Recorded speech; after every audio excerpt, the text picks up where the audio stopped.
নিঃশব্দ ভালোবাসা। ১. এড়িয়ে চলার দিন। গ্রামটির নাম ছিল শ্যামলপুর। শান্ত স্নিগ্ধ এই গ্রামেরই ছেলে ছিল দুলাল। নাম তার দুলাল হলেও তার চোখ সবসময় থাকত মাটির দিকে, পড়াশোনার বইয়ের পাতায়। গ্রামের স্কুল থেকে সে প্রথম হতো নিয়মিত। পাশের বাড়িতে থাকত অনিকা। তার চোখে ছিল এক অদ্ভুত জেদ। কৈশোরের দুরন্ত দুপুরে যখন দুলাল স্কুল থেকে ফিরত, তখন অনিকা ইচ্ছে করেই দাঁড়িয়ে থাকত তাদের বাসের গেটটার কাছে। অনিকা অহুবার দুলালের সাথে কথা বলার বা সখ্যতা করার চেষ্টা করেছে, কখনো পড়ার নোটস চাইতে, কখনো বা সামান্য একটা আবদার নিয়ে। দুলাল কিন্তু সবসময় সচেতনভাবে তাকে এড়িয়ে চলত। হয়তো তার কারণ ছিল পড়াশোনার প্রতি তার একাগ্রতা, হয়তোবা গ্রামের সরল পরিবেশে প্রেম ভালোবাসার মতো বড় কথাগুলো নিয়ে তার সহজাত সংকোচ।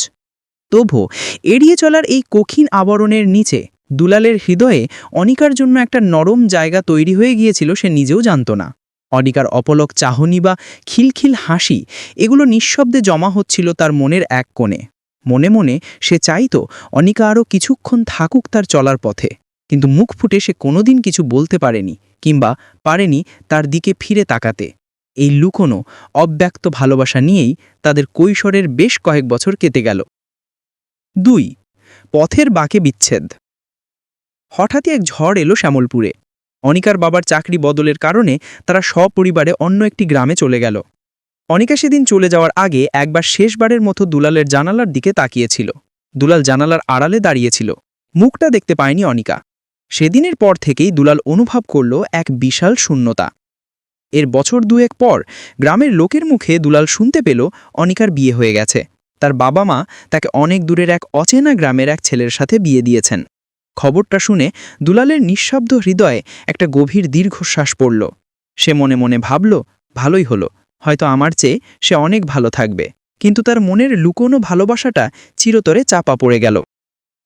এরপর জীবন তার স্বাভাবিক গতিতে চলল। দুলাল গ্রাম ছেড়ে শহরে গেল। কলেজ, তারপর বিশ্ববিদ্যালয়। পড়াশোনা শেষে সে একটি ভালো চাকরি পেল। বিয়ে করে সংসার পাতল, নিজের জীবনে ব্যস্ত হয়ে পড়ল। ব্যস্ততা তাকে ভুলিয়ে দিল অনিকার অস্তিত্ব, বা হয়তো ভুলিয়ে দেওয়ার অভিনয় করল। ৩. সেই পথ, সেই খোঁজ। দীর্ঘ ২০ বছর কেটে গেছে। দুলাল এখন একজন দায়িত্বশীল কর্মকর্তা। একদিন অফিসিয়াল কাজে তাকে যেতে হলো রূপনগর নামের একটি গ্রামে, যে গ্রামটিতে অনিকার বিয়ে হয়েছিল বলে সে শুনেছিল। দিনের কাজ শেষ করার পর সন্ধ্যা নেমেছে। দুলাল একা হোটেলের বারান্দায় বসেছিল। হঠাৎ করে অনিকার কথা মনে পড়ল। এই সেই গ্রাম, আজ তার হাতে সময় আছে।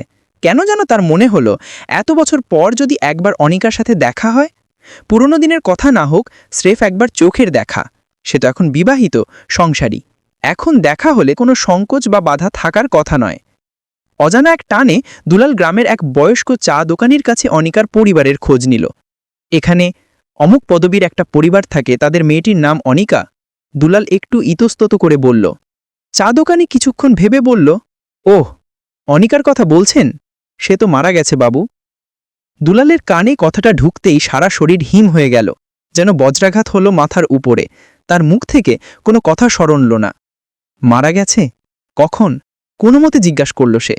তা প্রায় ৪-৫ বছর হয়ে গেল গো। ক্যান্সারে ভুগছিল বেচারি, একদম শুকিয়ে গিয়েছিল। দুটো ছোট ছোট বাচ্চাকে রেখে চলে গেল। দুটো বাচ্চা শব্দটা যেন একটা ধারালো তীরের মতো বিঁধল দুলালের বুকে। যে মেয়েটিকে সে মনে মনে ভালোবেসেও সমাজের চোখে পড়ার ভয়ে এড়িয়ে চলেছিল, যে মেয়েটির সাথে বহু বছর পরে দেখা করার স্বপ্ন সে দেখেছিল, সে আর নেই।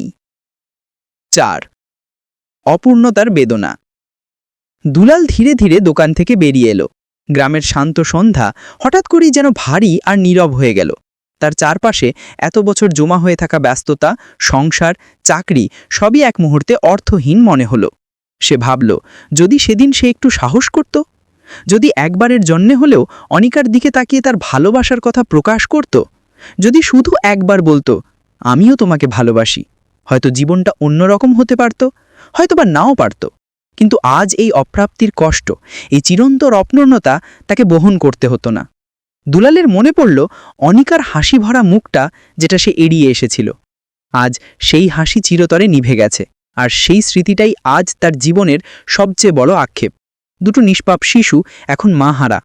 অনিকার অনুপস্থিতি কেবল দুলালকে নয়, তার ছোট্ট সংসারটিকেও চিরতরে অসম্পূর্ণ করে দিয়ে গেছে। বহু বছর পর দুলাল বুঝতে পারল কিছু কিছু ভালোবাসা নীরবে শুরু হয় ঠিকই, কিন্তু তাদের অপূর্ণতার বেদনা শব্দ করে বাজে সারা জীবন।